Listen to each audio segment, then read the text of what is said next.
Hi friends, అందరికీ good morning. నేనైతే ఉప్మా తింటానా. మీరేం తింటారు? ఉప్మా తింటానవా? చేసారు ఇంత పొద్దున్నే నానే నాకు పొద్దున్నే కావాలి. అమ్మా, కడుపులో పడ్డదంటే కథమేగా. వేడి వేడి ఉప్మా, ఉల్లిగడ్డల చట్నీ, ఉల్లిగడ్డల పచ్చడి. అబ్బా ఎంత బాగుంటది. తిన్నావనుకో సాయంత్రం దాకా ఫ్రీ. ఒక్కొక్కరు పక్కలకి వెళ్ళే లేవలేదు, నువ్వు ఉప్మా తింటాను. అబ్బా, నాకు తిన్నాకనే పని. నీ అంత అదృష్టవంతుడే లేడనుకో. నాకు మస్తు పనులు ఉంటాయి కదా, తిన్నదంటే కథం. సండే స్పెషల్ ఇవాళ ఉప్మేనా? బాగుంది.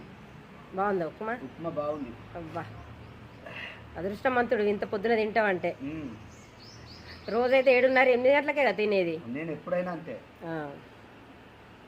ఓకే ఫ్రెండ్స్, మీరేం టిఫిన్ చేసుకున్నారో కామెంట్ బాక్స్లో కామెంట్ చేయండి. అందరికైతే హ్యాపీ సండే, ఎంజాయ్. బాయ్ చెప్పు. బాయ్. Okay friends, bye. మళ్ళా